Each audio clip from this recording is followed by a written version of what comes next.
19வது அத்தியாயத்தில் ரொம்ப நம்மளைய இமோஷ்னலாக சென்டிமெண்டலாக போட்டு மனசை வந்து கணக்க வச்சிட்டாரு சூவே.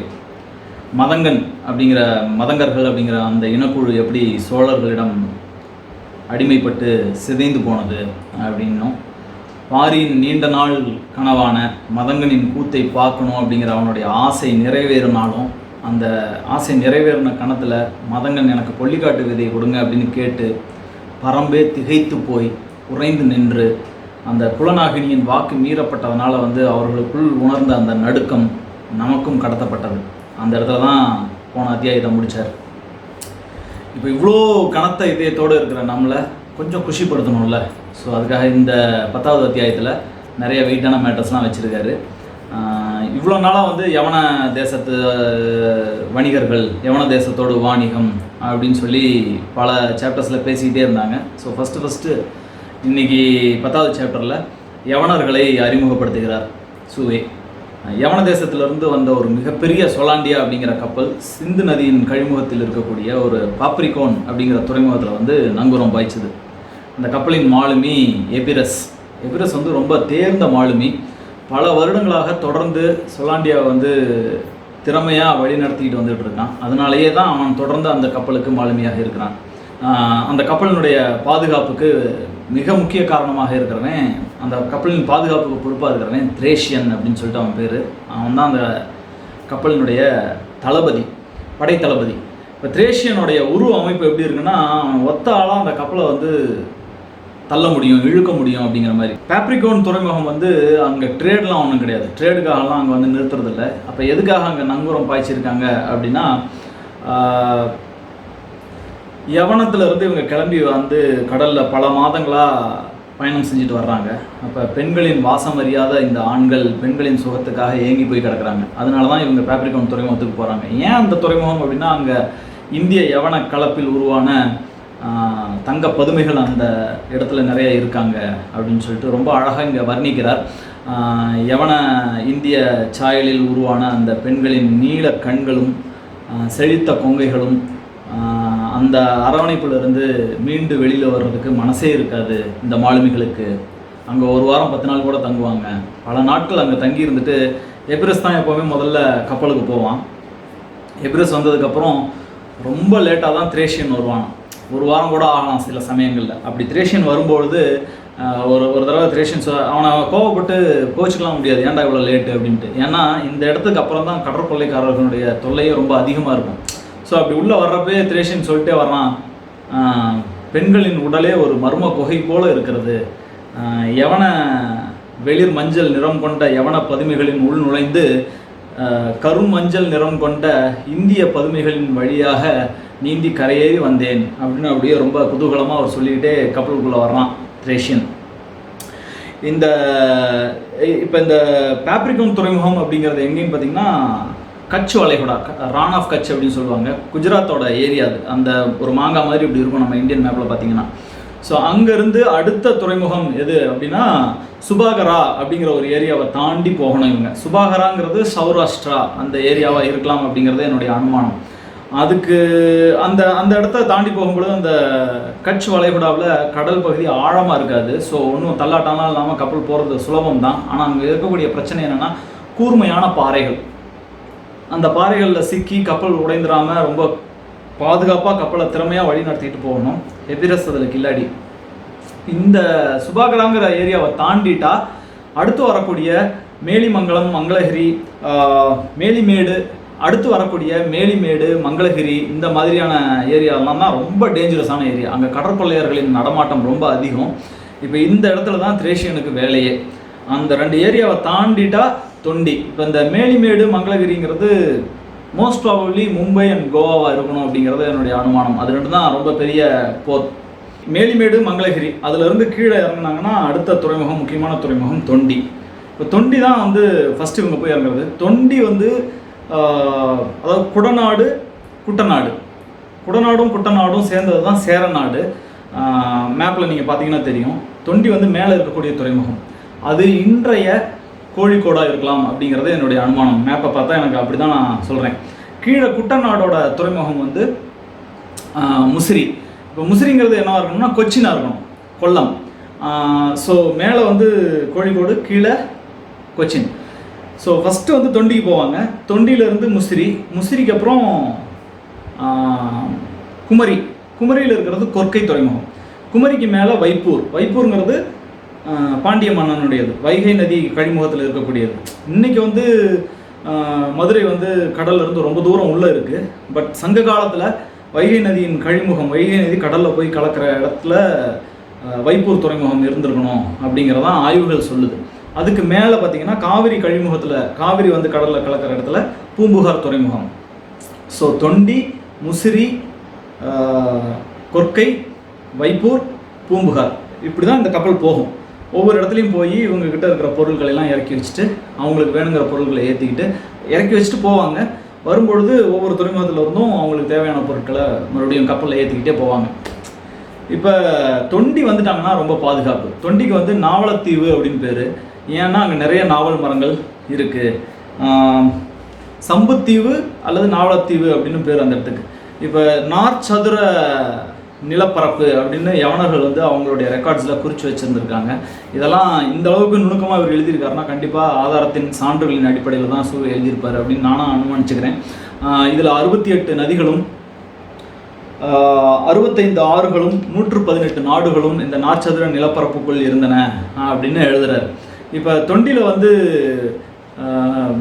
செலாண்டியா வந்து தொண்டியில் அப்படி நங்கூரம் பாய்ச்சி நிறுத்துது. அந்த வர்ற மிகப்பெரிய கப்பல் தொலைவிலிருந்து வரும்பொழுதே இங்கே கடற்கரை வந்து பரபரப்பாயிருமா. இவ்வளோ பெரிய கப்பல் வருதுன்னா நிறைய வியாபாரம் நடக்கும், நிறைய லாபம் நடக்கும் அப்படிங்கிறதுனால இதை ரொம்ப அழகாக பியூட்டிஃபுல்லாக சூவை வந்து எக்ஸ்பிளைன் பண்ணுறாரு. என்னென்னா, விரிந்த பாய்மரத்தின் உப்பிய வயிற்றில் விலைமதிப்பற்ற வணிகப் பொருட்களை சுமந்து வரும் சூழ்கொண்ட தேவதையை போல சொலாண்டியா வந்து நின்றாள் அப்படின்னு எழுதுறாரு.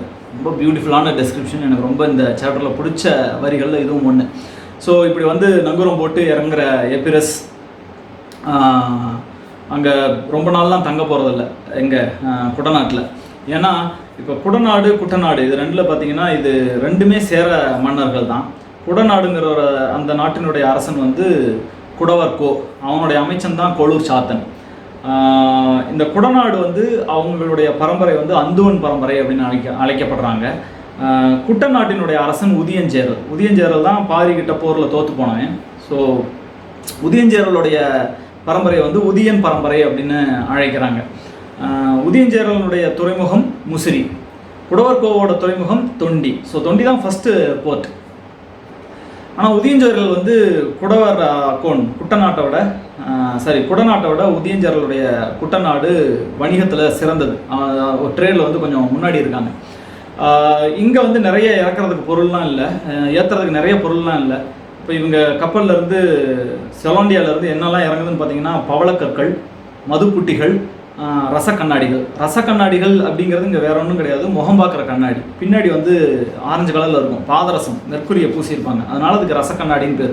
இது மூணையும் இறக்குறாங்க. இறக்கிட்டு வர்ற வழியில் மிளகும் உதிர வேங்கை பட்டையும் நம்ம ஏற்றிக்குவோம் அப்படின்னு சொல்லிட்டு, இங்கே ட்ரேட் பெருசாக இல்லாதனால ரொம்ப நாள்லாம் தங்க மாட்டாங்க, உடனே கிளம்பி போகலாம் அப்படின்னு எபிரஸ் வந்து அவசரப்படுத்திகிட்டு இருக்கான்.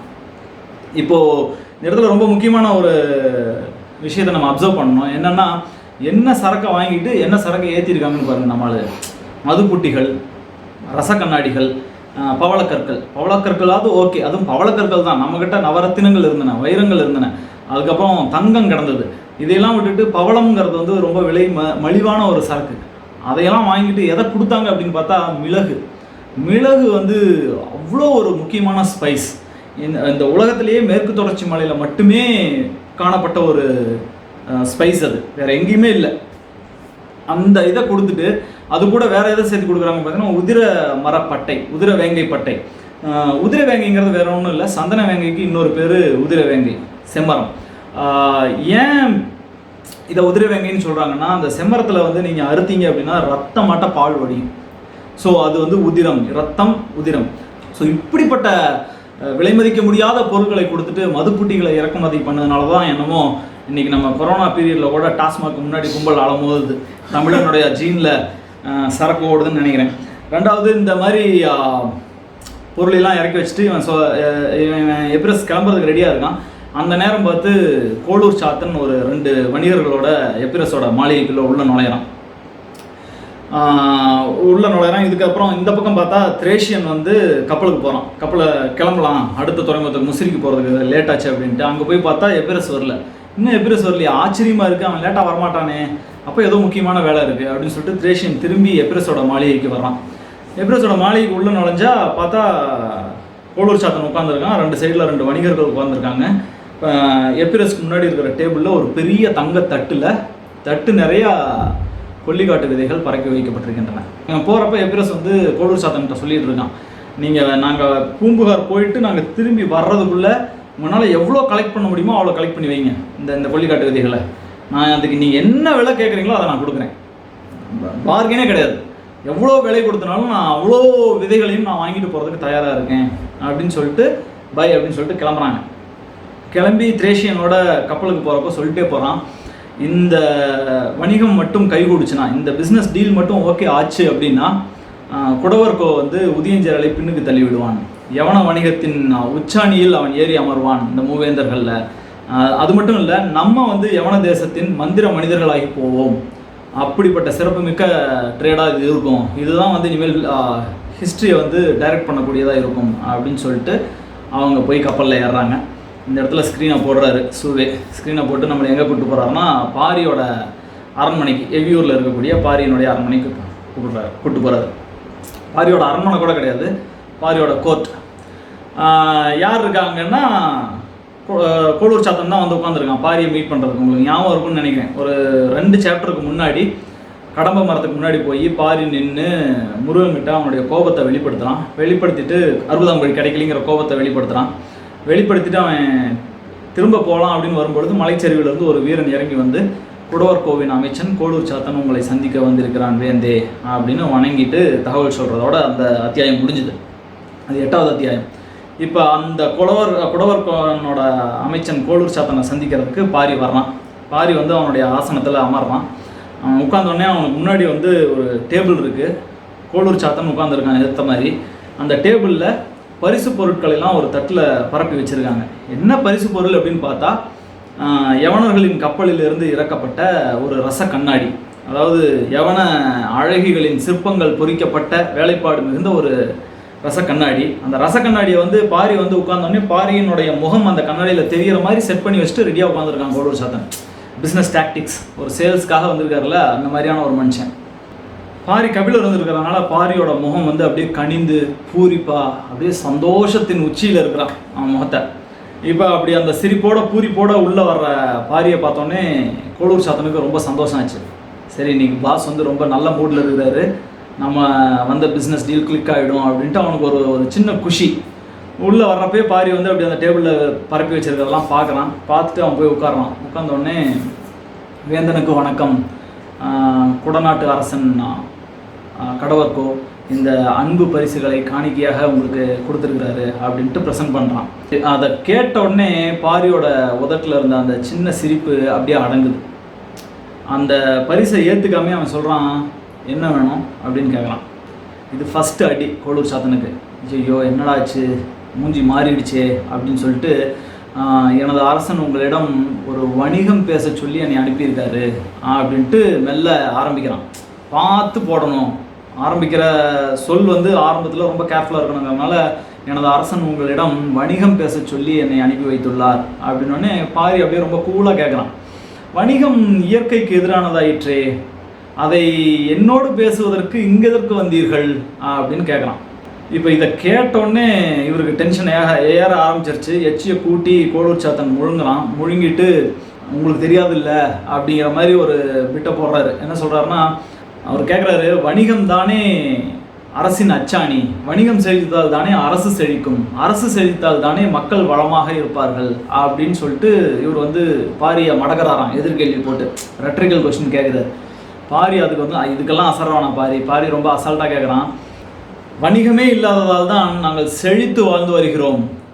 எந்த மன்னனின் காலடியிலாவது பரம்பின் பரிசு தட்டுகள் பணிந்து வைக்கப்பட்டதை நீங்கள் அறிவீரா அப்படின்னு ரொம்ப கோபமாக பாரி கேட்குறான். பாரி கேட்டோடனே இவனுக்கு கோளூர் சாத்தனுக்கு வந்து பயங்கர ஷாக் ஆகிடுது, என்ன பண்ணுறதுனே தெரில. அப்போ பாரி அடுத்த விஷயத்த சொல்கிறான் தொடர்ந்து. இயற்கை வழங்குகிறது, நாம் பெறுகிறோம், இடையில் வணிகம் செய்வதற்கு நாம் யார் அப்படின்னு சொல்லி பாரி கேட்குறான். கேட்டோடனே கோளூர் சாத்தன் அதுக்கு பதிலுரை அவங்க அப்படியே பயங்கரமாக டென்ஷன் ஆகிடுது, வயர்லாம் கலக்குது. இருந்தாலும் அவன் ஒரு சேல்ஸ்க்காக வந்திருக்கான், பிஸ்னஸ் டீலுக்காக வந்திருக்கான். ஆக்சுவலாக கோளூர் சாத்தன் வந்து ஒரு மதிநுட்பம் மிக்க ஒரு மந்திரி, ரொம்ப இனிஷியேட்டிவ் எடுக்கக்கூடிய ஒரு ப்ரோஆக்டிவான ஆள். ஒரு படை தளபதிக்கு உண்டான வீரமும் துணிவும் அவங்ககிட்ட இருக்குது. உதியஞ்சேரல் வந்து வணிகத்தில் ரொம்ப முன்னாடி போயிட்டுருக்கான். அவங்கள உதியஞ்சேரலை பின்னுக்கு தள்ளி குடநாட்டை வந்து வாணிகத்தில் முன்னேற்ற டெவலப் பண்ணணும் அப்படிங்கிறதுக்காக இவன் எடுக்கிற இனிஷியேட்டிவ் தான் இதெல்லாம். இந்த தைரியத்தை வரவழைச்சிக்கிட்டு எப்படியாவது இந்த பிஸ்னஸ் டீலை சக்ஸஸ் பண்ணிட்டா அரசன்கிட்ட இவனுக்கு நல்ல பேர் இருக்கும், நாட்டை முன்னு கொண்டு போகணும், அந்த ஒரு வேகமும் இருக்குது, தன்னுடைய நாட்டை உயர்த்த வேண்டும் அப்படின்னு. அதனால் இவன் வந்து பாரி நோன்னு சொன்னாலும் விட்டுட்டு அப்படியே கிளம்பி போகிற அந்த மாதிரியான ஆள் கிடையாது. ஸோ அடுத்த இதை ட்ரை பண்ணுறான். என்ன சொல்கிறான்னா, கொல்லாமலும் கொடுக்காமலும் எப்படி வாழ முடியும் வேந்தே அப்படின்னு கேட்குறான். உமணர்களிடமிருந்து நீங்கள் உப்பை பெற்றுக்கொள்வதில்லையா அப்படின்ட்டு அடுத்த கேள்வியும் கேட்குறான். அதாவது ஒரு கேள்வியை கேட்டு அதை ஜஸ்டிஃபை பண்ணுற மாதிரி அதுக்கு ஒரு எக்ஸாம்பிளும் கொடுக்குறான். இம்மீடியட்டாக பாரி வந்து மறுமொழி சொல்கிறான். என்ன சொல்கிறான்னா, பகிர்ந்து உண்பதும் பரிமாறி வாழ்வதும் இயற்கை நமக்கு கற்றுக் கொடுத்தவை அப்படின்னு பாரி திருப்பி அடிக்கலாம். கோளூர் சாத்தன் அதுக்கும் பதில் சொல்கிறான். அதுதானே வணிகம், கொடுத்து வாங்குறதானே ட்ரேடு, வணிகமும் அதுதானே அப்படின்னோடனே பாரி இல்லை, தப்பாக புரிஞ்சிட்டு இருக்க. பரிமாற்றம் என்பது தேவை சார்ந்தது, வணிகம் என்பது ஆதாயம் சார்ந்தது. வணிகம் மனிதத்தன்மையற்றது, அது மனிதன் மாண்புகளை குலைக்கும், கீழ்மையை நோக்கி உங்களை செலுத்தும், யவன அழகிகளை எனது காலடியில் வைத்து பரப்ப வல்லது, இதனினும் கீழ்மை அடைய தூண்டுவது. இப்படிலாம் பாரி சொல்கிறான். சொல்லிட்டு சற்றே குரல் உயர்த்தி மறுபடியும் சொல்கிறான், என் காலடியில் யவன அழகிகளின் சிற்பங்களை பரப்ப துணிந்த உன்னுடைய அரசன் இன்னும் பெரிய ஆதாயத்திற்காக மற்ற அரசர்களிடம் வேறு எவற்றையெல்லாம் பரப்புவான் அப்படின்னு சொல்லி கேட்கலாம். இந்த இடத்துல அவனுக்கு ரொம்ப கோபம் அதிகம். இப்போ இதுக்கு என்ன அர்த்தம் அப்படின்னா, பாரியோட ஸ்டேட்டஸ்க்கு அவன் ரொம்ப கேவலமாலாம் பேச முடியாது. பட் ஆக்சுவலாக இதுக்கு அர்த்தம் என்னென்னா, எனக்கு சிற்பங்கள், யவன அழகிகளுடைய சிற்பங்களை கொண்டாந்து என் காலில் பரப்புனீங்க, நீங்கள் மற்ற அரசர்கள்கிட்ட இதை விட பெரிய ஆதாயம் கிடைக்கும்னா அந்த அழகிகளையே கூட்டி கொடுக்க மாட்டீங்கன்னு என்ன நிச்சயம்? இவ்வளோ கீழ்மையான செயலுக்கு இறங்குவீங்களா? வணிகம் அதை உங்களை செய்ய தூண்டும் அப்படிங்கிறதான் ரொம்ப ஸ்ட்ராங்காக பாரி சொல்கிறான். பாரிக்கு கோபம் வந்து கடுமையாக ஏறிக்கிட்டே இருக்குது. போனோடனே ஏன் இவ்வளோ கோபம் அப்படின்னா, ஃபஸ்ட்டு கோளூர் சாத்தன் வந்துட்டு ரொம்ப பொலைட்டாக தான் ஆரம்பித்தான். உனக்கு தெரியாதது இல்லை அரசே, வணிகம் வந்து ரொம்ப முக்கியம் இல்லை அப்படின்னு சொன்னதுக்கு பொறுமையாக பாரி பதில் சொல்லிட்டான். அப்பவும் விடாப்பிடியாக நீங்கள் பண்ணுறதும் வணிகம் தானே, உமணர்கள்கிட்ட உப்பு வாங்கிட்டு நீங்கள் ட்ரேட் தானே பண்ணுறீங்க அப்படின்னு சொன்னோடனே இவனை குற்றம் சாட்டுவது போன்றது ஒரு ரிக்வெஸ்ட்டாக வந்துட்டு இப்போ இவனையே வந்து பாயிண்ட் அவுட் பண்ணோடனே பாரிக்கு பயங்கர கோபம் வந்துருச்சு. அதனால தான் கேட்குறான், ஏன்டா நீங்கள் எவ்வளோ கீழ்த்தரமான ஒரு வேலை பார்க்குறீங்க, ட்ரேட் எந்த அளவுக்கு உங்களை கொண்டு போய் விடும்பார் அப்படின்னு சொல்லிட்டு அவன் வாய்ஸை ரைஸ் பண்ணுறான். ரைஸ் பண்ணோடனே உனக்கு சப்த நாடியும் அடங்கிடுது. யாருக்கு? நாடி நரம்பெல்லாம் கோளூர் சாத்தனுக்கு பாரி இப்படி குரல் உயர்த்தி ரொம்ப கடுமையான கோபத்தோடு அவன் சொல்லவும் கோளூர் சாத்தனுக்கு நாடி நரம்பெல்லாம் ஒடுங்கி விட்டது அப்படின்னு சொல்லி எழுதுறாரு. அப்போ கோளூர் சாத்தன் நான் மறுபடியும் சொல்கிறான், நாட்டை ஆள்பவர் நீங்கள் சொல்ல வேண்டிய நீங்கள் சொல்லும் பணிகளை செய்து முடிக்கக்கூடிய அமைச்சர்கள் நாங்கள் அப்படின்ட்டு இப்போ ஃப்ளாட் ஆகிடுறான், தரையில் குப்புற விழுந்துடுறான். இது வந்து இப்போ அவனோட நானாக வரல சாமி, எங்கள் அரசன் சொல்லி விட்டாரு, அவர் சொன்ன வேலையை தான் நான் செய்யறதுக்கு வந்திருக்கேன், என்கிட்ட கோவப்படாத அப்படிங்கிற மாதிரி. இதுக்கும் பாரி உடனடியாக சொல்கிறான், நாங்கள் ஆள்பவர்கள் அல்ல, ஆளப்படுபவர்கள், இயற்கை தான் எங்களை ஆள்கிறது அப்படின்னு பாரி வந்து ரொம்ப ஸ்ட்ராங்காக சொல்லிடுறான். கொஞ்ச நேரம் மௌனத்துக்கு அப்புறம் இப்போ போட்ட பால் எல்லாம் வந்து சிக்ஸருக்கு போயிடுச்சு, அடித்து துவைச்சிட்டான் பாரி. இப்போ என்ன பண்ணுறனே தெரில, இருந்தாலும் விட முடியாதுல்ல, கடைசி பால் வரைக்கும் ஆடி பார்த்துருவோம் அப்படிங்கிற ஒரு தெம்பில் மறுபடியும் அவனோட ஸ்ட்ரென்த் எல்லாம் கூட்டிகிட்டு கொஞ்சம் நேரம் மௌனம், என்ன பண்ணுறனே தெரில அப்படி யோசிச்சுட்டே இருக்கிற கோளூர் சாத்தனை அடுத்து சொல்கிறான், சரி என்ன இவனோட தேவையை வந்து தூண்டி விட்டு பார்க்கலாம், ஆசை காட்டி பார்க்கலாம், ஒன்றும் வேலைக்கு ஆகலை. அப்போ கடைசியாக வந்து த்ரெட்டு அவன் சொல்கிறான், அரசே, உதியஞ்சேரல் யவன வணிகத்தின் உச்சியில் இருக்கின்றான், அவனுடைய வணிகம் பெருத்து கொண்டே போகிறது, அந்த வணிகத்தின் மூலம் அவன் ஈட்டக்கூடிய ஒவ்வொரு காசும் பரம்பிற்கு எதிரான போர் ஆயுதங்களாக உருமாறி கொண்டிருக்கின்றன. இப்போ உதியஞ்சேரலை விஞ்சும் வாய்ப்பு எங்களுக்கு வந்திருக்கு, அந்த வாய்ப்புக்கு நீங்கள் உதவி செஞ்சீங்கன்னா உதியஞ்சேரலை பின்னுக்கு தள்ளி நாங்கள் வந்து வணிகத்தில் முன்னேற முடியும். குடநாடு பரம்பு நாட்டோடு நட்பு கொண்டது, நாங்கள் எப்போவுமே உங்களுக்கு உறுதுணையோடு இருப்போம் அப்படின்னு சொல்லி இப்போ உங்களுக்கு ஒரு ஆபத்து இருக்குது, நீங்கள் யூஸ் பண்ணிக்கிட்டீங்கன்னா நாங்கள் உங்களை சைடில் நிற்போம் அப்படின்ட்டு இப்போ வேறு மாதிரி டாக்டிக்ஸை திருப்பி போடுறாரு கோளூர் சாத்தன். பாரி வந்து நட்பை பற்றி உங்களுக்கு என்ன தெரியும், எங்களை எதிர்க்க முடியாதனால் நண்பனாக காட்டிக்கொள்ள முயற்சி செய்கிறீர்கள். வணிகத்தில் உங்களுக்கு செல்வம் பெருத்திருந்தால் இந்த மாதிரி உங்களை பணிவோடு என்னிடம் பேச சொல்லி உன்னுடைய அரசன் அனுப்பியிருக்க மாட்டான். நட்பின் அருமை உங்களுக்கு எங்கே புரிய போகிறது அப்படின்னு சொல்லி பாரி இதுக்கும் அப்படிலாம் நாங்களாம் ஒன்றும் உன்னோட ஃப்ரெண்டாலாம் இல்லை அப்படின்னு சொல்லி தட்டிடுறான். இப்போ இப்போ இப்போ இது வந்து கோடூர் சாத்தனுக்கு ரொம்ப பெரிய அடி.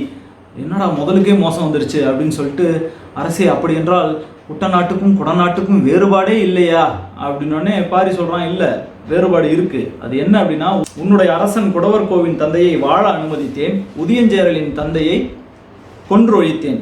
அதுதான் உங்கள் இரு நாடுகளுக்கும் உள்ள அடிப்படை வித்தியாசம், வேறு எதுவும் இல்லை அப்படின்னு சொன்னான். இப்போ இதை சொன்னால் அதுக்கு என்ன அர்த்தம்னா, அவ்வளோதான் முடிஞ்சது, நீ கிளம்பு அப்படின்னு அர்த்தம். இதுக்கு மேலே பேசுறதுக்கு ஒன்றுமே இல்லை. அப்போ கடைசியாக இது லாஸ்ட் எஃபர்ட் அப்படின்னு சொல்லிட்டு, ஏன்னா இந்த இதை பிஸ்னஸை முடிக்காமல் போனால் அங்கே அவனுடைய அரசங்கிட்ட போய் அவங்க உதவாங்கணும், அங்கே சங்கு, அதுக்கு பதில் இங்கேயே சங்கு வாங்கலாம், கடைசியாக ஒரு துருப்புச்சீட்டை போட்டு பார்க்கலாம் அப்படின்ட்டு லாஸ்ட் ட்ரம் கடை யூஸ் பண்ணுறான். என்ன சொல்கிறான்னா, கோடூர் சாத்தன், அரசே ஒன்றே ஒன்று மட்டும் உங்களிடம் கேட்கலாமா, அனுமதிப்பீர்களா அப்படின்னு ரொம்ப பணியோடு கேட்குறான். பாரி வந்து ரொம்ப கோபத்தில் இருக்கான். பாரிகிட்ட ஒருத்தர் ஒன்று கேட்டால் இல்லைன்னு சொல்லக்கூடியவன், இல்லைன்னு சொல்லாமல் கொடுக்கக்கூடியவன். அதனால் அவனால் இல்லைன்னுலாம் சொல்ல முடியல. அதுக்காக கேளு அப்படின்னு சொல்லு. அவன் பார்க்கறதே எப்படி இருக்குன்னா, என்ன சொல்லிட்டு போ அப்படிங்கிற மாதிரி, என்ன அப்படின்னு கேட்குறான். கேட்டவுடனே கோடூர் சாத்தன் வந்து ரொம்ப துணிவை வரவழைச்சிக்கிட்டு அவன் சொல்கிறான், அரசே நீங்கள் உள்ளே நுழைஞ்சோடனே நான் பார்த்தேன், 3 தடவை கண்ணாடியை பார்த்தீங்க, உங்களையும் அறியாமல் உங்களுடைய கை வந்து மீசையை முறுக்குச்சு. இந்த 3 நிமிஷத்துக்குள்ளே இவ்வளோ நடந்தது, 1 நிமிஷத்துக்குள்ளே. இப்போ இந்த கண்ணாடியை வந்து ஒரு நாள் முழுவதும் உங்ககிட்ட இருந்ததுன்னா, தனியாக இருந்தீங்கன்னா 300 தடவை இதை பார்ப்பீங்க. தேவை தான் வந்து வணிகம் வந்து தேவையை தூண்டும், வணிகம் வந்து ஆசையின் திறவுகோல். அப்போ ஆசையை வெல்வதற்கு யாராலும் முடியாது அப்படின்னு சொல்லி அவனோட தைரியத்தை எல்லாம் ஒன்றா கலெக்ட் பண்ணி டெலிவர் பண்ணிட்டார். இப்போ இதுக்கு பாரி சொல்கிறான், வந்துட்டே இல்லை, பார்த்துட்டே இல்லை, ஆசையை வெல்வதற்கு மனிதர்கள் உலகில் இருக்கிறார்கள்னு போய் உலகுக்கு போய் சொல்லு, கிளம்பு அப்படின்ட்டான். அப்போ கோடூர் சாத்தன் வந்து விட்டா போதும் அப்படின்ட்டு இதுக்கு மேலே ஒன்றும் பேசாத வழியில்னு எந்திரிச்சு ஓடி போய்ட்றான். சீன் வந்து இங்கேருந்து ஷிஃப்ட் ஆகி பாரியோட வீட்டுக்கு போகுது. இங்கேருந்து நேராக பாரி வந்து அரண்மனைக்கு போகிறான், மாளிகைக்கு போகிறான். மாளிகைக்கு போகும்பொழுது அப்படியே ஆவலோடு எதிர்பார்த்து காத்திருக்கிறாங்க. யார்? ஆதினி, சங்கவை, அங்கவை 3 பேரும். மாறி உள்ளே வீட்டுக்குள்ளே நுழைஞ்ச உடனே அவங்க 3 பேரும் அவ்வளோ சந்தோஷமாக வர்றாங்க. அங்கவை வந்து கேட்குறா, அப்பா ஏன்ப்பா இவ்வளோ காலதாமதம், என்ன ஆச்சு, போன வேலை, கோடூர் சாத்தன் எதுக்காக வந்தான் அப்படின்ட்டு வரிசையாக கேள்வி மேலே கேள்வி அடுக்கிறான். குடநாட்டு அமைச்சன் கோடூர் சாத்தன் வணிகம் பேசுறதுக்காக வந்தான் அப்படின்னோடனே, கபிலர் வந்ததனால் உங்கள் மனது கனிந்து போயிருந்திருக்கும், அதனால் வணிகம் பேச வந்த அமைச்சன் தப்பி பிழைத்திருப்பான் அப்படின்னோடனே, சரியாக சொன்னம்மா, ஒருத்தன் பரம்பு நாட்டுக்கு வந்து வணிகம் பேசிட்டு கைகாலோட திரும்பி போனது எனக்கே ஆச்சரியமாக தான் இருந்தது அப்படின்னு பாரி சொல்லுவான். என்ன வணிகம் பேச வந்தான் தந்தையே அப்படின்னு அங்கவை கேட்பா. அதை பற்றி நான் கேட்கவே இல்லையாம்மா அப்படின்னு பாரி சொல்லுவான். அதனால தான் தப்பிச்சு போயிருக்கான், சொல்லியிருந்தாலும் உயிரோடு போயிருந்துருக்க முடியாது அவனால் அப்படின்ட்டு அங்கவை அதுக்கு மறுமொழி சொல்கிறான். இப்போ பாரி அப்படியே உள்ளே போய் அந்த மாளிகையின் நடுவில் இருந்த ஒரு ஆசனத்தில் போய் உட்கார்றான். அவன் போய் உட்கார்ந்தோடனே சங்கவை வேகமாக வர்றான். சங்கவை வேகமாக வந்து அப்பா பக்கத்தில் உட்காந்து அப்பாவோட கையை எடுத்து மடியில் வச்சுக்கிட்டு ஒரு சேவல் இறகு எடுத்து அப்படியே வருடி விடுறான். இவன் வந்து ஏதோ யோசனையிலே இருக்கான். என்ன ரொம்ப ஆவலோடு என்னை எதிர்பார்த்து காத்திருந்துருப்பீங்க போல இருக்கு, என்ன சங்கதி அப்படின்னு அவன் கேட்குறான். கேட்டோடனே அங்கவைக்கு வந்து புரிஞ்சிருச்சு, அப்பா வந்து இன்றைக்கி சரியான மூடில் இல்லை, என்னமோ ஒரு மனசை வந்து ட்ரபிள் பண்ணுது அப்படின்ட்டு. ஏன்னா யூஸ்வலாகவே பாரி வந்து ரொம்ப கீனான அப்சர்விங் ஸ்கில் உள்ளவன். இந்த மாதிரிலாம் கேள்வியே கேட்க மாட்டான். ஒருத்தங்க முகத்தை பார்த்தாலே அவன் வந்து மனசுக்குள்ளே என்ன ஓடுதுன்னு கண்டுபிடிக்கக்கூடியவன். என்ன விஷயம், இவ்வளோ ஆர்வமாக இருக்கீங்க, என்ன விஷயம் அப்படின்னு அவன் கேட்குறதே வந்து உங்களுக்கு ரொம்ப சர்ப்ரைஸாக இருக்குது. அங்கவை கேட்குறாதுக்கு, என்னப்பா உங்கள் வந்தவன் வந்து உங்கள் மனசை வந்து ரொம்ப கலைச்சிட்டானா, ரொம்ப தொல்லை பண்ணிட்டானா அப்படின்னு. அப்படிலாம் ஒன்றும் இல்லைம்மா, ஏன் இப்படி கேட்குற அப்படின்னு திரும்ப பாரி கேட்குறாரு. அது சொல்கிறாரு, எங்கள் அப்பாவை எங்களுக்கு தெரியாதா, எங்களின் தந்தையை நாங்கள் அறிய மாட்டோமா, உங்கள் மனதிற்குள் ஏதோ ஒரு கலக்கம் இருக்கிறது அப்படின்னோடனே, இல்லைம்மா இவ்வளோ தூரம் மலையேறி வந்து என்கிட்ட வணிகம் பேசுகிறான் ஒருத்தன் அப்படின்னா அவனுக்கு வந்து அந்த துணிவு வந்ததற்கு அவனுடைய வலிமை காரணம் இல்லை, ஆனால் அந்த பொருள், எந்த பொருளுக்காக வணிகம் பேச வந்தானோ அந்த பொருளின் ஆதாயம் தான் அவனுக்கு அந்த துணிவை கொடுத்துருக்கும். அவ்வளோ ஆதாயம் உள்ள பொருள் எது அப்படின்னு அவன்கிட்ட கேட்காம விட்டனே, அதை நினச்சி தான் நான் மனசுக்குள்ளே பிரட்டிகிட்டே இருக்கேன் அப்படிங்கிற மாதிரி பாரி சொல்லுவார். பாரி சொன்னோடனே இப்போ வீட்டுக்காரர் ரொம்ப டென்ஷனாக இருக்கிறாரு, அவருக்கு ஒரு கலக்கம் அப்படின்னா மனைவி தான் அந்த டென்ஷனை கூல் பண்ணணும். என்ன சொன்னால் அவனுடைய மனம் சாந்தம் அடையும் அப்படின்னு சொல்லிட்டு அமைதி அடையும் அப்படின்னு ஆதினிக்கு தெரியும். ஆதினி சொல்கிறாங்க, நீங்கள் ஒன்றும் கவலைப்படாதீங்க, முடியன் வந்து அவங்கள எல்லை தாண்டி விட்டு வர்றதுக்காக கூப்பிட்டு போயிருக்கான். முடியன் வந்து கண்டிப்பாக அது என்ன பொருளுக்காக அவங்க வணிகம் பேச வந்தாங்கன்னு கேட்காம வரமாட்டான், அவன் வந்தால் நம்மளுக்கு தெரிஞ்சிட போகுது அப்படின்னே அதுவும் சரிதான் அப்படின்னு சொல்லி பாரி சொல்கிறான். இப்போது சங்கவை வந்து மறுபடியும் அந்த சேவல் இறகால அப்படியே கையை வருடி விட்டுக்கிட்டே இருக்கிறா. என்னம்மா என் கையை வந்து வருடிக்கிட்டே இருக்கிற அப்படின்னோடனே, ஆமாப்பா சேவல் இறகால வருடுனா உங்களுக்கு ரொம்ப பிடிக்கும்ல, அதனால தான் வருடிக்கிட்டு இருக்கிறேன் அப்படின்னு சங்கவை சொல்கிறா. இல்லையே, மயில் இறகு தானே கையை வருடி கொடுக்கறதுக்கு சரியாக இருக்கும் அப்படின்னு சொல்லி பாரி சொல்ல, உடனே சங்கவை வந்து ரொம்ப சந்தோஷமாக சிரிச்சுக்கிட்டே அவங்க அப்பாவை கண்ணுக்கு கண்ணு பார்த்து, ஆனால் இந்த சேவல் இறகு உங்களுக்கு ரொம்ப பிடிக்கும்ப்பா, ஏன்னா இது கோழிக்கிட்ட இருந்து வந்தது இல்லை அப்படின்னு சொல்கிறான். சொன்னோடனே பாரிக்கு வந்து 60ஆம் கோழி கிடச்சிருச்சு அப்படின்னு சொல்லிட்டு சங்கவையை கட்டி பிடிச்சி முத்தம் கொடுக்குறான். இந்த இடத்துல என்னென்னா, இவ்வளோ நேரம் பாரி ஒரு ட்ராமா போட்டிருக்கான் அப்படின்ட்டு தான் நான் பார்க்குறேன் இந்த இடத்துல. ஏன்னா ஒரு வீட்டுக்குள்ளே நுழையும் பொழுதே 3 பேரும் ரொம்ப எக்ஸைட்டடாக இருக்கிறாங்க. ஒரு 60ஆம் கோழி கிடைச்ச சந்தோஷம் அவங்க 3 பேர் முகத்துலையும் எப்படி இருந்திருக்கும், அந்த சந்தோஷத்தை மறைக்க முடியுமா? அதுவும் பாரியோட கண்கள் கிட்ட இருந்து அந்த சந்தோஷத்தை மறைக்க முடியுமா? வாய்ப்பே கிடையாது. ஒன்று. இரண்டாவது, சங்கவை வந்து சேவல் அந்த 60ஆம் கோழியோட இறகு எடுத்து இவன் கையில் வருட ஆரம்பிக்கிறான். பாரிக்கா தெரியாது 60ஆம் கோழியின் இறகுக்கும் மற்ற சேவல்களின் இறகுக்குமான வித்தியாசம். கண்டிப்பாக அதையும் அவன் அப்சர்வ் பண்ணியிருந்திருப்பான். கோளூர் சாதம்லாம் சும்மா சின்ன பையன், அவன் வந்து பிஸ்னஸ் பேசுறதுக்காக டிஸ்டர்ப் ஆனான்னா பாரி எப்படி இவ்வளோ பெரிய பரம்பு நாட்டை, இவ்வளோ 3 வேந்தர்களையும் எதிர்த்து இப்படி பரம்பு நாட்டை வந்து வழி நடத்திட்டு போக முடியும்? அவன் ஒரு ஒப்பற்ற தலைவன். அப்போ ஏன் இவ்வளோ நேரம் வந்து இந்த ட்ராமா போட்டான் அப்படின்னா, அதுக்கு பதில் வந்து சூரிய முதலே நம்மகிட்ட சொல்லிட்டார் இதுக்கு முதல் சாப்டர்லேயே. என்னென்னா, குழந்தைகளிடம் விட்டு கொடுக்கும் பொழுதும் தோற்று போகும் பொழுதும் மட்டுமே ஒரு ஆண் தாய்மையை உணர முடியும் அப்படின்னு சொல்லிட்டு. ஸோ இந்த ஹோல் ட்ராமாவே அதுக்கு தான் அப்படின்னு நான் நினைக்கிறேன். ஏன்னா ஒரு அப்பா வீட்டுக்கு வரும்பொழுது குழந்தைங்க வந்து அப்பாவை சர்ப்ரைஸ் பண்ணணும்னு நினைக்கிறாங்க, எதையோ வச்சுருக்கிறாங்க. வந்தோடனே நான் கண்டுபிடிச்சிட்டேன் இதெல்லாம் ஒரு சர்ப்ரைஸா அப்படின்னு கேட்டால் குழந்தைங்க பாவம் சப்புன்னு போயிடும். ஸோ குழந்தைங்களோட அந்த க்யூரியாசிட்டி அப்படி தட்டி விட்டு தூக்கிட்டே போகிறாரு அவங்க அப்பா.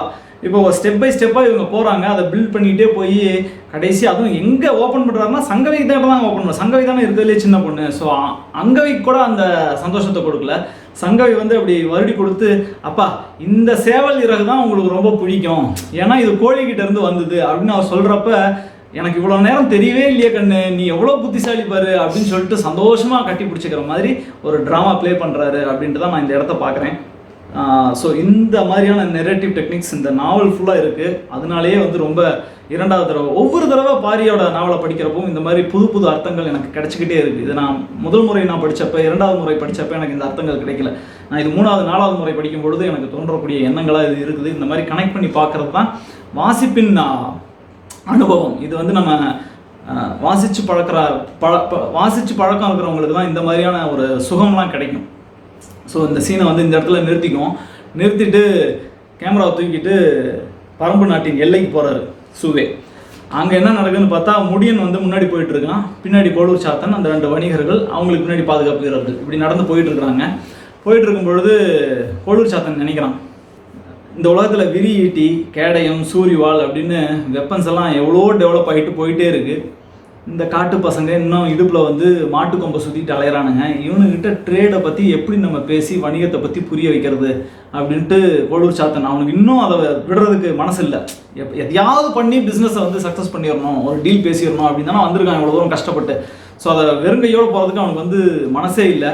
அப்படி போயிட்டே இருக்கும் பொழுது பழம் நழுவி பாலில் விழுந்தது அப்படிங்கிற மாதிரி முடியனே கேட்குறான், சரி என்ன பொருளுக்காக வணிகம் பேச வந்தீங்க அப்படின்னோடனே இவனுக்கு அப்படி ஒரு வானத்தில் மனசுக்குள்ளே மத்தாப்பு பறக்குது. ஆஹா, வாண்டடாக வந்து பார்ட்டி வண்டியில் ஏறுதுடா, இதை ஊதி பெருசாக்கிடணும், இன்றைக்கி இல்லைனாலும் நம்மளுக்கு என்றைக்காவது ஒரு நாளைக்கு வந்து யூஸ்ஃபுல்லாக இருக்கும் அப்படின்ட்டு எடுங்கள் அப்படிங்கிறான். உடனே வணிகன் வந்து கூட வர்ற வணிகன் அவன் இடுப்பில் இருந்து அந்த கொல்லிக்காட்டு விதையை எடுத்து இப்படி காட்டுறான். காட்டினோடனே முடியனோட முகம் வந்து அப்படியே மாறிடுது. அப்படியே முடியனுக்கு கோபம் தகன்னு ஏறுது. அவன் வந்து நடந்துகிட்டு இருந்தேன் நின்றுட்டு திரும்பி, டேய் மதங்கன் வந்து உயிரே போனாலும் இதை உங்ககிட்ட கொடுத்துருந்துருக்க மாட்டான், அவனை என்னடா பண்ணீங்க அவன் வந்து அப்படின்னு சொல்லி அவன் கேட்குறான். கேட்குறப்ப கோளூர் சாத்தன் ரொம்ப தப்பு பண்ணுறான். நக்கலாக சிரிச்சுட்டு, இந்த வேறு அதெல்லாம் உனக்கு வேண்டாத விஷயம், உனக்கு என்ன வேண்டும் அதை கேள் அப்படிங்கிறான். இப்போ சூவே மறுபடியும் கேமரா தூக்கிட்டு பாரி வீட்டுக்கு போயிட்டார். ஆஹா அப்படின்ட்டு நம்ம அங்கே போகிறோம். அங்கே போனால் பாரி வீட்டுக்கு கபிலர், பாரியோட மாளிகைக்கு கபிலர் வந்துகிட்டு இருக்கிறார். இப்போ ஒரு 2 சாப்டருக்கு முன்னாடி, அதாவது எவ்வியூருக்கு கபிலர் உள்ளே நுழைஞ்சப்போ எவ்வியூரை சுற்றி காட்டுறான் நீலன். எவ்வியூரோட கட்டட அமைப்பை பற்றிலாம் விவரிக்கிறாரு, மக்களின் வாழ்க்கை முறையெல்லாம் பார்க்குறாங்க. அப்போ கரெக்டாக நீலன் சொல்கிறான், எவ்வி கட்டிய மாளிகையை போய் பார்க்கணும், அது ரொம்ப சிறப்பான ஒரு மாளிகை அப்படின்னு அவன் அப்போ சொல்லியிருப்பான். ஆனால் கபிலர் வந்து மாளிகைக்கு போக மாட்டார். எனக்கு ஒரு சின்ன டவுட் இருந்தது, ஆனால் நான் அதை பெருசுப்படுத்திக்கல. ஏன் இவன் பாரி வந்து கபிலரை வீட்டுக்கு கூப்பிட்டு போகாமல் இருக்கான், மாளிகைக்கு அரண்மனை கூப்பிட்டு போகாமல் இருக்கான் அப்படின்னு ஒரு சின்ன டவுட் வந்தது. அப்போ நான் அதை யோசிக்கல. அதுக்கு விட வந்து இப்போ சொல்கிறாரு என்னென்னா, இன்றைக்கி தானே 60ஆம் கோழி கிடச்சிருக்கு, ஸோ இன்றைக்கி தான் சிக்கன் பிரியாணி. ஃபஸ்ட்டு கபிலர் வீட்டுக்கு வர்றாரு, அவருக்கு நல்ல விருந்து கொடுக்கணும் அப்படிங்கிறனால இவ்வளோ நாளாக வீட்டுக்கு கூப்பிடாம 60ஆம் கோழி கிடச்சோடனே கபிலரை வீட்டுக்கு வர சொல்லியிருக்காங்க. கபிலர் வீட்டுக்கு வர்றாரு. இன்றைக்கி தான் முதல் முறையாக ஆதினி, அங்கவை, சங்கவை இவங்கெல்லாம் கபிலரை பார்க்க போகிறாங்க. ரொம்ப மகிழ்ச்சியோட, ரொம்ப குதூகலத்தோட அவரை கபிலரை வந்து வரவேற்கிறாங்க. அன்று இரவு வந்து கபிலரின் அந்த பாரியின் அரண்மனையில் மேல்வட்ட அறையில் அன்று இரவு முழுவதும் கூத்தும் ஆட்டமுமாக கழிந்தது அப்படின்னு சொல்லி எழுதுறாரு. இப்போ இந்த இடத்துல இன்னொரு முக்கியமான விஷயம், ஒரு டிஃப்ரென்ஸ் என்னென்னா, இப்போ கல்கி, சாண்டில்யன் இவங்களுடைய வரலாற்று நாவல்களுக்கும் சூரியனுடைய நடைக்கும் அந்த நெரேட்டிவ் டெக்னிக்கும் உள்ள ஒரு மிகப்பெரிய டிஃப்ரென்ஸ் என்னன்னு பார்த்தா, இப்போ 60ஆம் கோழியை பற்றி பக்கமாக எழுதி நம்மளுடைய எதிர்பார்ப்பு எல்லாம் அப்படி தூக்கி வச்சுருந்தார். அதை எப்படி பிடிச்சாங்கன்னு நம்மளுக்கு சொல்லலை, அந்த 60ஆம் கோழி எப்படி சமைச்சாங்கன்னு டிஸ்கிரைப் பண்ணல, அதனுடைய சுவை எப்படி இருக்குன்னு சொல்லலை, ஒன்றுமே சொல்லலை எங்கள் சுவை. ஏன்னா அவர் அல்டிமேட்டாக சொல்லிட்டாரு, முருகனுடைய கொடியில் 60ஆம் கோழியை முருகன் வச்சுருக்கான் அப்படின்னா 60ஆம் கோழியோடைய சுவை எந்த அளவுக்கு இருக்கும், இதுக்கு மேலே இதுக்கு டிஸ்கிரிப்ஷன் தேவையான அங்கேயே கேட்டார். ஸோ இங்கே சிம்பிளாக முடிக்கிறாரு. ஆனால் இந்த இடத்துல ஒரு பஞ்ச் வச்சு தான் முடிக்கிறாரு இந்த டிஸ்கிரிப்ஷனை. இந்த சாப்டர், இந்த 60ஆம் கோழிங்கிற சாப்டரை இப்படி முடிக்கிறதுக்கு ரொம்ப அழகாக பண்ணுறாரு. என்ன பண்ணுறாருன்னா, நீலனுக்கு ஒரு துண்டு, பழையனுக்கு ஒரு துண்டு, பாரிக்கு கூட கிடைக்கல, அவ்வளோதான். நீலனுக்கு ஒரு 60ஆம் கோழியிலிருந்து நீலனுக்கு ஒரு துண்டு கிடச்சிது, பழையனுக்கு ஒரு துண்டு கிடச்சிது, பாரிக்கு அதுவும் கிடைக்கவில்லை அப்படின்னு எழுதுறாரு. அப்போ பாரிக்கே 60ஆம் கோழி இல்லைன்னா வேற யாருக்குமே இல்லை. 60ஆம் கோழியை சாப்பிட்டவங்க 3 பேர் தான். நீலனுக்கு ஒரு துண்டு, பழையனுக்கு ஒரு துண்டு, மீதி கோழி ஃபுல்லாக கபிலருக்கு. ஸோ இப்படி கஷ்டப்பட்டு பிடிச்ச அந்த 60ஆம் கோழியை முழுக்க கபிலர் சுவைக்கணும் அப்படின்னு சொல்லிட்டு அதான் பாரி. அவ்வளோ ஒரு கருணை கொடையாளம். ஒரு விருந்தோம்புதல் எப்படி இருக்கணும்னா இப்படி தான் இருக்கணும் அப்படின்ட்டு சொல்லாமல் சொல்கிறாரு சுவை. இன்னொன்று, ஏன் நீலனுக்கும் பழையனுக்கும் ஆளுக்கு ஒரு துண்டு அப்படின்னா, அந்த காலத்தில் அங்கே கோல்டு மெடலோ இல்லை பதக்கமோ அதெல்லாம் கொடுக்க முடியாது, கேஷ் ப்ரைஸ் கிடையாது, ஷீல்டு கிடையாது, கப்பு கிடையாது, பரம்பு நாட்டில் இதெல்லாம் எதுவுமே கிடையாது. ஆனால் கபிலரை கூட்டிகிட்டு வந்தவங்கள கௌரவப்படுத்தணும், அவங்களுக்கு பரிசு கொடுக்கணும். வேறு என்ன பரிசு, சிறந்த பரிசு கொடுக்க முடியும்? இந்த ஒரு துண்டு 60ஆம் கோழி நீ சுவை, இன்னொரு துண்டு 60ஆம் கோழி நீ சுவை அப்படின்னு சொல்லி அவங்களுக்கு கொடுக்குறான், தான் வச்சுக்கல பாரி. அதுதான் ரொம்ப முக்கியம். ஸோ கபிலரை கூட்டிகிட்டு வந்தவங்களுக்கு உண்டான பெருமை அது. ஸோ இது முடிஞ்சதுக்கப்புறம் இப்போ கபிலர் வந்து கோழிகறி நல்லா என்ஜாய் பண்ணி சாப்பிட்டுட்டே இருக்கிறாரு. சாப்பிட்டுட்டு இருக்கும் பொழுது அவர் இன்னொரு விஷயத்த சொல்கிறார், பாரியோடு அமர்ந்து கல்லருந்தும் நாள் தான் வாழ்வின் திருநாள் அப்படின்னு நீலன் சொன்னான் அப்படின்னு சொல்கிறாரு. கபிலர் அடுத்த பிட்ட போடுறாரு, கோழிகறி கொடுத்துட்டா மது எங்கடா அப்படின்னு கேட்குறாரு. இப்போ பாரி உடனே என்ன பண்ணுறான், ஒரு கோலை எடுத்து அந்த கோலை நிறையா மதுவை ஊற்றி நீலன் கையில் கொடுக்குறான். நீலன் வந்து அப்படி ஒரு சந்தோஷம், பாரி கல் ஊற்றி கொடுக்குறான்டா, பாரி கையால் கல் வாங்கி கொடுக்குறான்டா அப்படின்ட்டு சந்தோஷத்தோடு வாங்குறான். அப்போ வந்து பாரி ஒரு வார்த்தை சொல்கிறான். பாரி என்ன சொல்கிறேன்னா, உனக்கு கல்லூற்றி கொடுக்கும் நாள் தான் என் வாழ்வின் திருநாள் அப்படிங்கிறான். அதாவது இது கல் கொடுக்குற போதையை விட பாரியின் இந்த வார்த்தைகள் கொடுக்குற போதை ரொம்ப அதிகம். இதனால தான் அவன் சொன்னான், பாரியோடு அமர்ந்த கல்லருந்தும் நாள் தான் வாழ்வின் திருநாள்னு நீலன் சொன்னதனுடைய அர்த்தம் நமக்கு இப்போ தான் புரியுது. இப்போ தேக்கன் வந்து இதை அப்சர்வ் பண்ணிகிட்டே இருக்கிறாரு. தேக்கன் அப்சர்வ் பண்ணிகிட்டே இருந்துட்டு நைஸாக போடுறாரு. அங்கே ஒரு அழகாக ஒரு வார்த்தையை சொல்கிறாரு. என்ன சொல்கிறாருன்னா, கபிலருக்கு தோள் கொடுத்த பாரி உனக்குத்தானடா கல்லூற்றி கொடுத்தான் அப்படிங்கிறாரு. அப்போ என்ன அர்த்தம்னா, டேய் பாரி கபிலருக்கு கல்லூற்றி கொடுக்காம விட்டடா அப்படின்னு அவரு சொல்லாமல் சொல்கிறாரு. எல்லாரும் சிரிக்கிறாங்க அதை புரிஞ்சுக்கிட்டு. இப்போ இந்த சீன் வந்து இந்த இடத்துல ரொம்ப சந்தோஷமாக முடியுது. இப்போ கேமராவை தூக்கிட்டு மறுபடியும் நம்ம டைரக்டர் வந்து சூரிய வந்து எல்லைக்கு போகிறாரு. பரம்பு நாட்டின் எல்லையில் என்ன நடக்குதுன்னு பார்க்குறோம். அங்கே வந்து கோளூர் சாத்தனும் அந்த கூட வந்த 2 வணிகர்களும் அவங்களோட தோல்லேருந்து ரத்தம் அப்படியே கொப்பளிச்சு பீச்சி அடிச்சிட்டு இருக்கு. அதை பிடிச்சிக்கிட்டு அவங்க நாட்டுக்குள்ளே எல்லைக்குள்ளே கண்ணீரும் கம்பளையுமா கத்திக்கிட்டே ஓடுறானுங்க திடுன்னு 3 பேரும். முடியும் என்னடா பண்ணுறான் அப்படின்ட்டு நம்ம பார்க்குறோம். கேமரா லோ ஆங்கிள்லேருந்து அப்படியே டாப் ஆங்கிளுக்கு போகுது. பனைமரத்து மேலே ஏறி இவங்க 3 பேரோட கையையும் கட்டி தொங்க விட்டுட்டுருக்கான். ஸோ இந்த இடத்துல இந்த கதை இந்த அத்தியாயத்தை சூரிய முடிக்கிறாரு. பார்த்தீங்கன்னா இதுக்கு முன்னாடி ஒரு சோகமான ஒரு சாப்டர், அதுக்கு முன்னாடி ஒரு திருவிழாவாக ஒரு சாப்டர். ஸோ ஃபஸ்ட்டு வந்து திருவிழா, கபிலரோட என்ட்ரி, அதுக்கப்புறம் ஒரு சின்ன ரொமான்ஸ் யார் பாரிக்கும் ஆதினிக்கும், அதுக்கப்புறம் ஒரு ரொம்ப ஸ்ட்ராங்கான ஒரு இமோஷனல் பிளாக், மதங்கனுடைய இனம் அழிக்கப்பட்டது, அவங்க கொல்லிக்காட்டு விதையை கேட்குறாங்க, அதனால எப்படி பரம்பு மக்கள் வந்து ரொம்ப ஷாக் ஆனாங்க அப்படின்ட்டு. இப்போ இந்த சாப்டர் வந்து ஒரு அருமையான டிபேட்டு கோளூர் சாத்தனுக்கும் பாரிக்கும் இடையில. அப்புறம் வந்து 60ஆம் கோழி கிடச்சிருச்சுங்கிற ஒரு சந்தோஷம், முடியனுடைய ஒரு ஆக்ஷன் பிளாக், இவ்வளவும் முடிஞ்சிருச்சு. அடுத்த சாப்டர் என்னவா இருக்கும் அப்படின்னு நான் சொல்ல தேவையில்லை. அப்சல்யூட்லி ஒரு ரொமான்ஸ் வருது. சொல்லாமலே காதல், பார்க்காமலே காதல் அப்படிங்கிற மாதிரி இந்த காதல் வந்து ஒரு இது வரைக்கும் நம்ம பார்க்காத ஒரு புது கேரக்டரை வேறு நம்ம கண்ணு முன்னாடி கொண்டாந்து நிறுத்த போகிறாரு. ஒரு ப்ரில்லியன்ட் சாப்டர், என்ஜாய் பண்ணலாம். என் கூட சேர்ந்து வாங்க. பரம்புக்குள்ளே இன்னும் நம்ம போக வேண்டிய தூரம் எவ்வளவோ இருக்குது. இதுவரை என்னோடு இணைந்திருந்தமைக்கு மிக்க நன்றி நண்பர்களே. மீண்டும் நாளை உங்களை சந்திக்கும் வரை உங்களிடம் விடைபெறுவது உங்களது அன்பு சகோதரன் இளங்க ராமசாமி. நன்றி, வணக்கம்.